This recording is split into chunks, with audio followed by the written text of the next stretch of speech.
من ساقی گلپورم. قبل از اینکه ارائه امروز رو بخوام شروع کنم، فقط به خاطر اینکه اتفاق امروز مصادف شده با در بندرعباس اتفاق افتاده، خواستم فقط یک همدلی با مردم بندرعباس داشته باشیم، ابتدای جلسه یادی از اون کنیم و حالا به خاطر حوزه سلامت کار میکنم، اگر حالا بعد از من این ویدیو دیده میشه، حالا از جایی که توی جلسه هستن، خواهش کنم که برای اهدای خوب اقدام کنم. این از این. من کارشناسی زیستشناسی خوندم و ارشد انسانشناسی، هر دو تو همین دانشگاه تهران، و شغلم در حوزه ژنتیکه. و اینکه احتمالاً اینجا به این خاطره که طریقه شکل‌گیری سازوکارهای نهادها و گروه‌های اجتماعی برام جالبه و بهشون علاقه‌مندم. این ارائه من میخوام در مورد ژنتیک و هویت قومی صحبت کنم. البته عنوانی که برای این ارائه انتخاب کردم عنوان خیلی کلیه، ولی پژوهش من برای تات‌های ایران بوده و ادامه قصه با تمرکز برای تات‌ها من جلو میرم. و برای این ارائه من تصمیم گرفتم که از دل نظریه به پیش تحقیق بپردازم. احساس کردم که روایت منسجم‌تری میشه. و قبلش معرفی باز کنم و بگم که مثلا این قصد ندارم که بخوام در مورد نظریه توضیح بدم، آموزش به کلاس آموزش نظریه برگزار کنم، منتها اون بخشی که ممکنه بعداً برای تفسیر یا برای بعداً برای نتایجم به کارم بیاد و دونستن شدم کمک میکنن رو خیلی خلاصه و کلی یه توضیح در موردش میدم و ازش میذارم.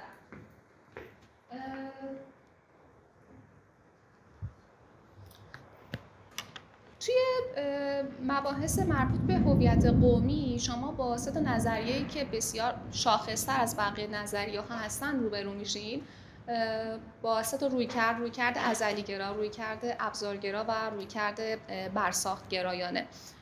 و توی رویکرد ازلی‌گرایانه شما با یک سری کلیدواژه‌های مواجه میشین که احتمالاً مثلا کلیدواژه خونی، خویشاوندی یا مادرزادی، یه سری کلمات از این قبیل باشون مواجه میشین که تاکید داره بر مفهوم ذاتی و یا ذات‌گرایانه بودن مفهوم قومیت، که زمانی که انگار فرد وقتی متولد میشه هویتش هم باهاش متولد میشه.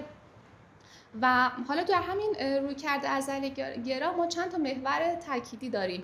یه عده از این ازلی‌گراها هستن که تأکیدشون بر روی زیست شناسیه و به ریشه های زیست شناختی تأکید میکنن و مثلا برای قوم مداری یعنی ترجیح خویشاوندان بر بقیه یا دیگران دلایل دگرگشتی، دلایل تکاملی بیان میکنن که مثلا اگر توی سازمانی کسی هم قوم خودش رو انتخاب میکنه احتمالاً به خاطر اینه که ژناشون به هم نزدیک‌تره و این رو انتخاب میکنه که برای بقای خودش و بقای ژن‌های خودش داره تلاش میکنه.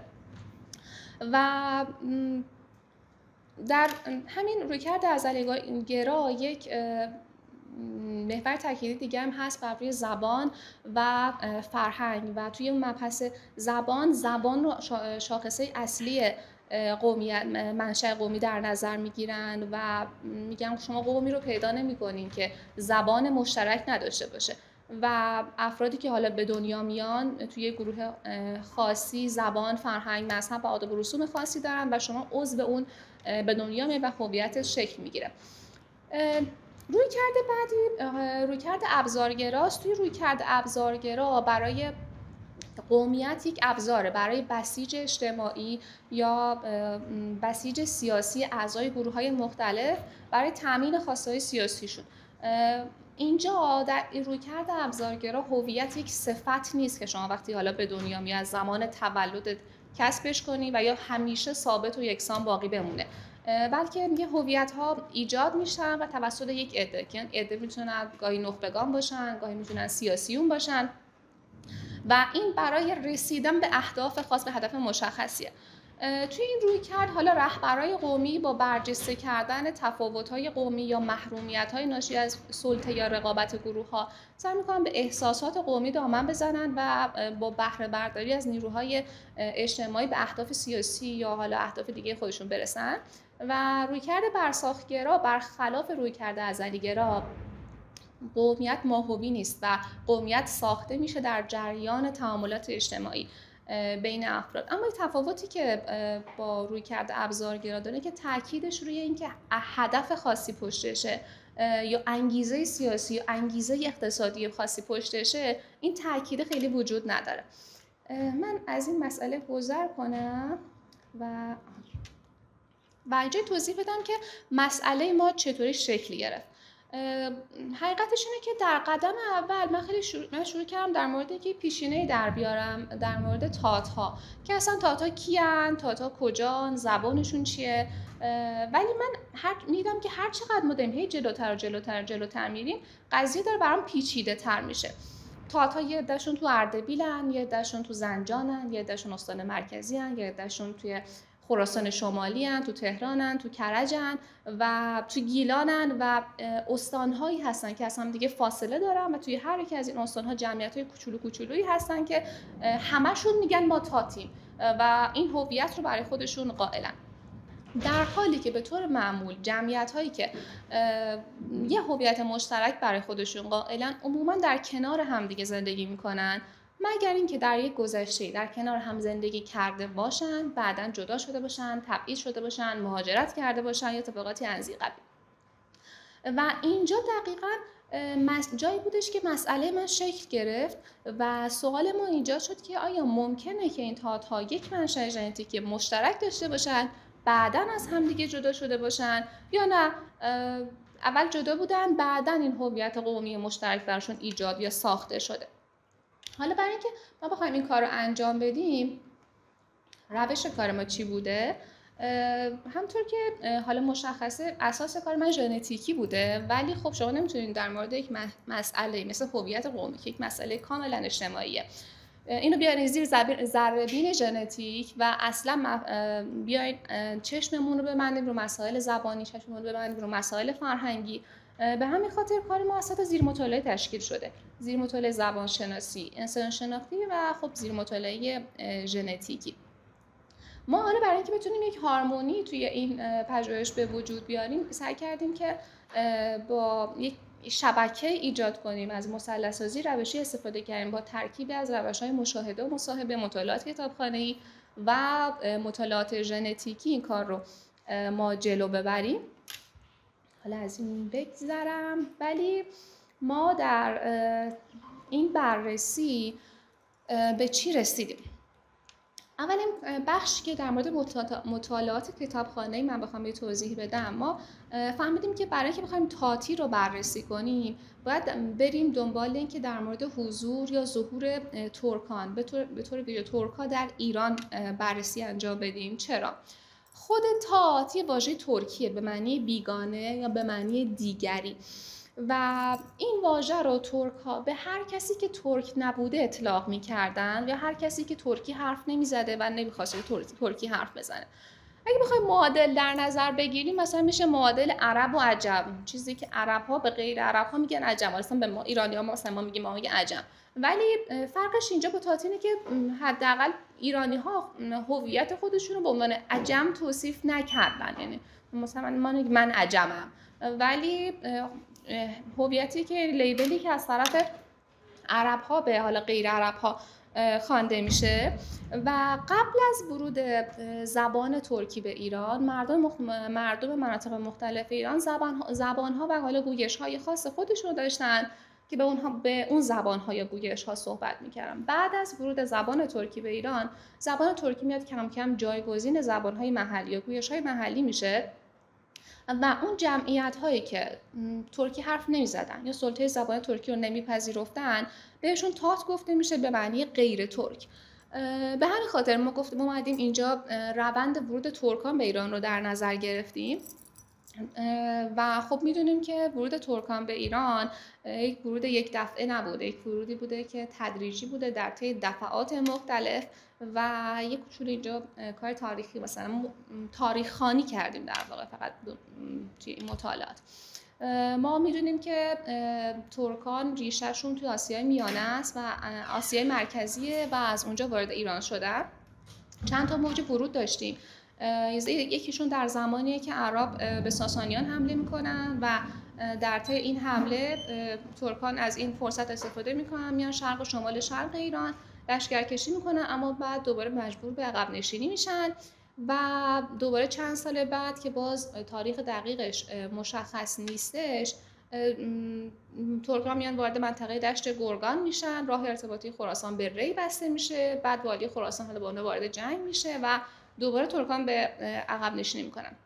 این جدال بین ترک‌ها و ایرانی‌ها همواره وجود داشته در سمت شرق و شمال شرقی ایران و جنگ با ترکان شاید غنایم چندانی برای ایران نداشته باشه، اما اسرای خوبی داشته و این اسرا به خاطر اینکه خیلی به ولی نعمت‌هاشون وفادار بودن، بنیه جسمی قوی داشتن، روحیه جنگاوری داشتن، تو فنون نظامی مهارت داشتن و زیبا بودن، به عنوان هدیه برای بزرگان قرار می‌گرفتن و حالا اهمیت داشتن. حالا در دوران عباسیان یک نقطه عطفی در تاریخ ترکان میشه، چون دیگه در این مرحله دیگه ازدواج با ترکانی، با کنیزهای ترک اتفاق میفته و حالا برادر مأمون که مادرش ترک بوده و بعد از برادرش چون به خاطر اینکه به ایرانی ها و عرب ها بی‌اعتماد بوده، از سعی میکنه بر تحکیم خلافت خودش با ترکان بیشتر ارتباط داشته باشه. بعد دوباره در دوران آل بویه نفوذ کمتر میشه، میرسیم به غزنویان که اونا رو ترک میدونن ولی ترکان حل شده در سیستم ایران، چون مثلا اون موقع هم دربار فارسی بوده، خیلی بهشون میگم ترکای حل شده بهشون میگن، خیلی فارس بودن انگار. و سلجوقیان در نهایت که اولین طایفه ترکانی هستن که در ایران حکومت کردن. از این قسمت بگذریم. ما میدونیم که توی ایران عمده حضور ترکان در ایران شمال غربه و به همون میزان که ترک‌ها در شمال غرب هستن، تات‌ها هم توی شمال غرب ایران زیادن. هر جایی که ترک هست تات هم هست. اما ما یه دسته از تات‌ها رو داریم در خراسان شمالی یا شمال شرقی ایران که بر خودشون هویت تاتی قائلن. بررسی‌های زبان شناسی فقط تات‌هایی که سمت شمال غرب ایران زندگی می‌کنن، در سمت شمال غربی ایران هستن، و به خاطر اینکه از نظر ریشه زبانی به هم دیگه نزدیکن، اونها رو تات در نظر میگیره. یعنی در خیلی از حالا این بررسی‌ها یه جوری انگار خراسان یا خراسان شمالی در بررسی تاتی نادیده گرفته میشه یا ایگنور میشه. به همین خاطر حالا زبانشناسان تاتی رو در 3 دسته بررسی میکنن. دسته اول میان گویش‌هایی در نظر میگیرن جزو خانواده تاتی هستن بدون اینکه به چه اسمی معروفن. دسته دوم گویش‌هایی که خانواده تاتی نیستن اما به اسم تاتی معروف شدن و دسته سوم گویش‌هایی که جزو خانواده تاتی نیستن، اسمشون هم تاتی نیست ولی شواهد نشون میده که باید توی خانواده زبان‌های تاتی در نظر گرفته بشه. از بین همه این 3 گروه ما تمرکزمون رو روی 2 گروه گذاشتیم. اون دسته‌ای که خودشون رو تات میدونن، فارغ از این که زبانشون تاتی هست یا از نظر زبان شناسا یا تاتی نیست، یعنی هویتشون رو ولی تات میدونن. و برای انجام این کار هم حالا ما کار ژنتیکی انجام دادیم و چیزی که بررسی کردیم، ما تبار مادری رو در نظر گرفتیم و همطور که میدونین دی ان ای از 4 باز عالی تشکیل شده که میخوایم مثلا به عنوان کد از اینها یاد میکنیم. الگوی قرار گرفتن این کدها در کنار هم دیگه میتونه و تفسیر اینها میتونه به ما راهنمایی کنه در اینکه چه جهشی در اینها اتفاق افتاده. حالا ما از بین اینها اومدیم رفتیم سراغ اندامک میتوکندری. چرا؟ اندامک میتوکندری اندامکیه که وراثتش ماترناله، از طریق مادر به ارث میرسه. من از مادرم، مادرم از مادرش، و یه ناحیه‌ای داره به اسم ناحیه دیلوپ که یک ناحیه هستش، ناحیه غیر کد کننده است. ازش به عنوان یک ناحیه کنترل یاد میشه. این مناطق یه سری ویژگی‌هایی دارن که ما به خاطر این رو انتخاب کردیم. اولین ویژگیش اینه که نوع ترکیبی توش اتفاق نمیفته و نرخ جهش توش بالاست. این چه آپشنی به ما میده؟ این باعث میشه که اونها این مناطق به عنوان ساعت‌های مولکولی عمل کنن برای ترک کردن حالا تبارشون یه جورایی. و ما اینجا کاری که انجام دادیم اومدیم بر اساس سینگل نوکلئوتاید پلیمورفیسم جلو رفتیم، چند شکلی های نوکلئوتیدی که در درون اینها رخ داده و بر اساس اون الگوی اسنیپ مارکرها هاپلوگروپشون رو درآوردیم. ما کاری که اینجا انجام دادیم که وارد قبل از اینکه من اینو بگم که حالا بر اساس این الگویی که ما در میاریم و نحوه چینش این بازهای عالی در کنار هم به یک تباری میتونیم، مثل یک درختی میتونیم برسیم. هر کدوم از اینها در یک جایی ریشه دارن که مثلا اگه بخوام یک توضیح کلی بدم، هر کدوم از اینها مربوط به یک نقطه جغرافیایی خاصی میشن. مثلا قدیمی ترین هاپلوگروپ در آفریقا ایجاد شده که بهش میگیم هاپلوگروه L. بعد از اون از هاپلوگروه L 2 تا هاپلوگروه دیگه ایجاد میشن، هاپلوگروه M و هاپلوگروه N که هر کدومشون مثلا هاپلوگروه M بیشتر توی آسیا رایجه، هاپلوگروه N بیشتر تو اوراسیا رایجه. از هر کدوم از این هاپلوگروپ‌ها یه سری برنچ‌های ایجاد شده که هر کدوم از اینها داستان خودشون رو دارن و ما رو به یک منطقه جغرافیایی خاصی میرسونن. دقیق نه ولی حدودی. و بر اساس این الگو ما میتونیم این رو دنبال کنیم که مثلا اینا تبارشون به کدوم منطقه برمیگرده. کاری که ما انجام دادیم اینه که رفتیم به استان‌های مختلف و حالا سفر کردیم و با آدم‌ها شروع کردیم وارد مکالمه شدن، وارد گفتگو شدن که آیا خودشون رو تات میدونن و یا نه، آیا تا سه نسل مادری تات هستن، چی از گذشته، چی از تاتی یادشونه. و در نهایت اگر حالا رضایت داشتن ما باشون یک فرم رضایتنامه کتبی امضا می‌کردم و ازشون نمونه بزاقی می‌گرفتیم. نمونه بزاقی رو آوردیم توی آزمایشگاه. اولین کاری که می‌کردیم دی ان ایش رو استخراج می‌کردیم، بعد این دی ان ای رو ما تکثیر می‌کردیم تا به تعداد زیاد برسه و بعد از اینکه دی ان ای تکثیر شد ما روش سیکونسینگ انجام میدادیم. سیکونسینگ کاریه که در واقع به ما نشون میده این رشته ما دقیقاً توالیهاش چیه، این ترتیب بازهای عالی، این ترتیب کدها چجوری کنار هم دیگه قرار گرفتن. بعد میومد این دیتاهایی که به دست آوردیم و با نرم افزارهای آنالیزی بررسیشون میکردیم. اما این حالا منطقه نمونه‌گیریه که ما انجام دادیم، منطقه ازشون نمونه‌گیری کردیم. اولین چیزی که در موردش اشاره کنم اینه که ما با چی مواجه شدیم. اولین مسئله که ما باهاش مواجه شدیم این که حتی در یک استان ما یک تبار مشخص نداشتیم که مثلا بگیم اینا همشون تبارشون مثلا اچه، همشون تبارشون مثلا یوه. یک تبار مشترک نداشتیم و تنوع در تمامی استان‌ها دیده میشد. از اون طرف ما این سری دیتاها رو در داخل خود میدان باش مواجه شدیم. توی بسیاری از این استان‌ها، حالا به خصوص مثلا اردبیل که ترک‌ها و تات‌ها بیشتر در کنار هم دیگه زندگی میکنن، میدیم که گویشوران تاتی ترکی هم بلدن. یا مثلا توی زنجان، البته این بیشتر برای نسل‌های گذشته است، الان کمتر شده، ولی مشاهده میکردیم که علاوه بر مثلا تاتی، تالشی هم بلدن یا ترکی هم بلدن. و یا مثلا توی استان اردبیل ما با یکی از چیزایی که باش مواجه شدیم اینه که افراد برای اینکه بتونن موقعیت شغلی به دست بیارن توی سازمان‌ها یا در اثر ازدواج هویتشون تغییر میدادن. مثلا تات بود میگفت من ترکم و مردم محلی اونجا خب میدونستن و میگفتن که این تات‌های ترک شدن، این لیبل رو براشون به کار میبردن.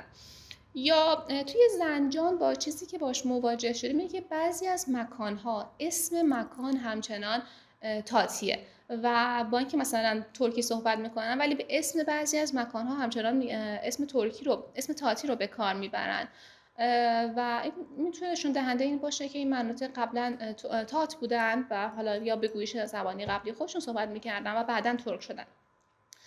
حتی در مورد قزوین، چون جلال احمد توی کتاب تات‌نشین‌های بلوک زهرا به این اشاره میکنه، میگه وقتی بچه که بودم روستاهای محلمون اطرافمون همه به زبونهای خودشون صحبت میکردن. بعد مثلا 20 سال اینا که برمیگرده میگه که روستاها ترک شدن و خودش میگه که این قبلا اینا ترک نبودن و بعداً به مرور ترک شدن و ترکی از سمت اصلا شمال غربی وارد ایران شده.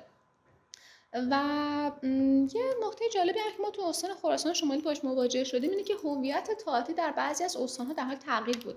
مثلا 5 سال پیش که چند تا از دوستان مثلا رفته بودن اونجا، میگفتن یه سری استان‌ها روستاها خودشون طاعت معرفی میکردن. بعد 5 سال که ما رفته بودیم مثلا میگفتن که دیگه اون روستاها طاعت نبودن، یه سری روستاهای دیگه طاعت بودن.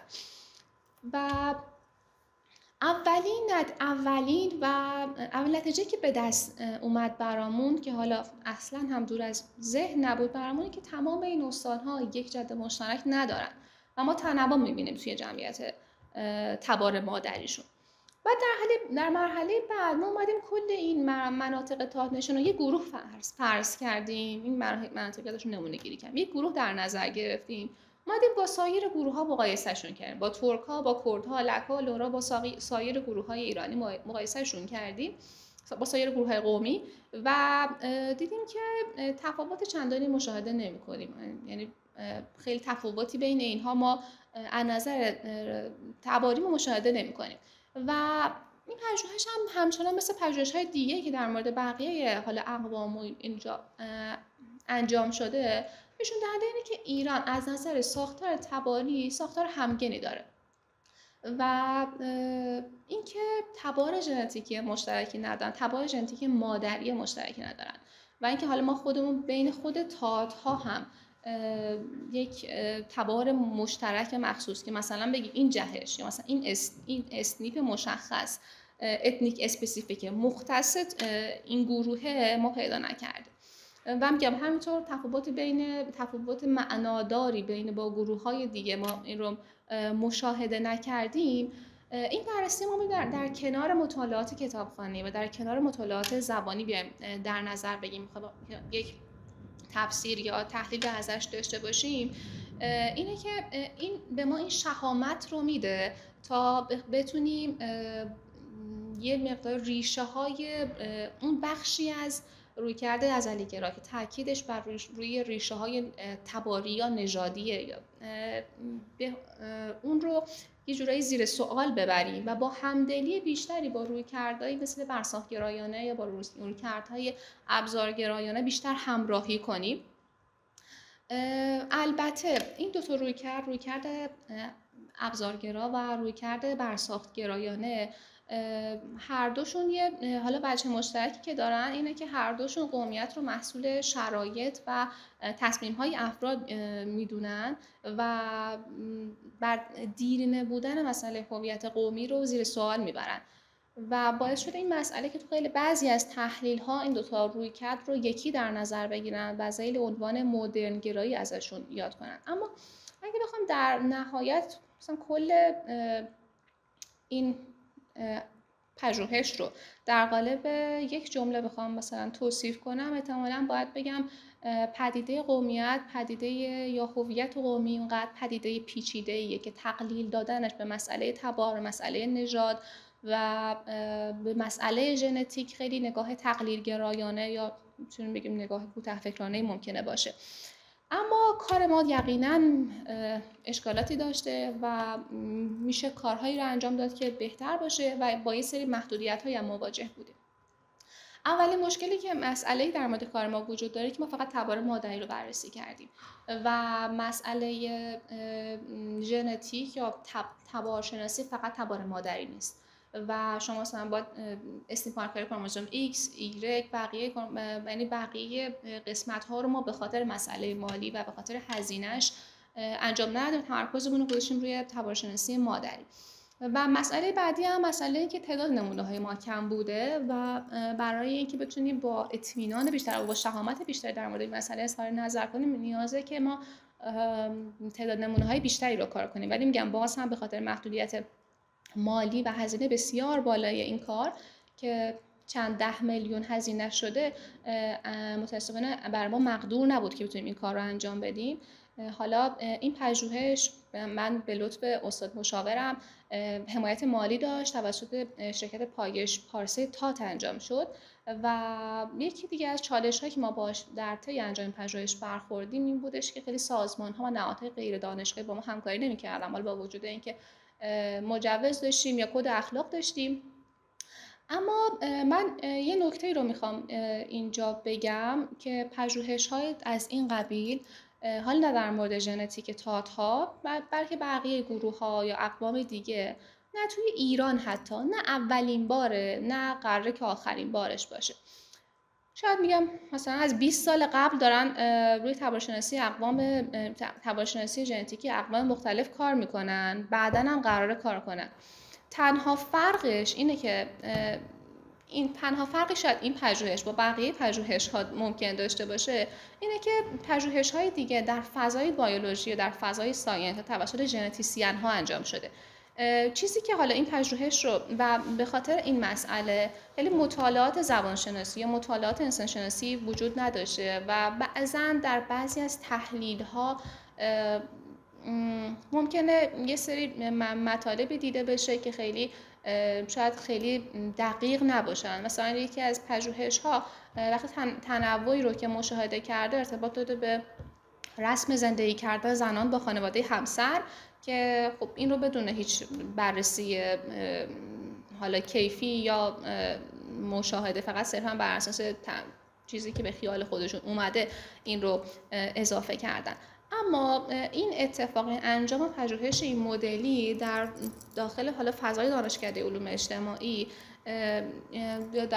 در این فضای اولین بار اتفاق افتاده و این اولین بار بودنش به معنی این نیستش که حالا خیلی خفنه یا از همه بهتره، نه، اصلا به این اصلا همچین معنایی رو نداره. یقینا سری اشکالاتی داره. حالا من خودم وقتی فکر میکنم اگه برگردم مثلا 2 سال قبل یه سری جاهاشو تغییر میدم یا یه سری کار دیگه ممکنه روش اعمال کنم، اما مهمه به نظرم. مهمه چرا؟ چون که به نظرم جسارت اول بودن رو داشت. انگار یک سد ذهنی بود که حالا برای اولین بار شکسته شد و من امیدوارم که نوید بخش این باشه که راه باز بشه برای انجام پژوهش‌های بین رشته‌ای بیشتر در داخل ایران و چون در خارج از ایران به وفور در حال انجامه، یعنی در داخل ایرانه که مسئله است و برای من خیلی این مهمه که حتما در داخل ایران ما این رو انجام بدیم و وگرنه که من حالا ژنتیسیان یا من زیست شناس یا من انسان شناس با هم دیگه بشینیم در گرده های خودمون با هم دیگه در مورد پژوهش کنیم و در مورد پژوهش های خودمون حرف بزنیم، به نظر من خیلی نتیجه خوبی نخواهد داشت و به نظر فایده‌ای نداره. فکر می‌کنم شاید زمانی فایده داشته باشه که به یک همکاری منجر بشه، به یک درک منجر بشه یا به یک نظریه منجر بشه و حتی اگه خروجی این کار مثلا این باشه که یک کج‌فهمی که نسبت به مفهوم قومیت یا هر مفهوم دیگه وجود داره اون کج‌فهمی کمتر بشه. همین و تمام.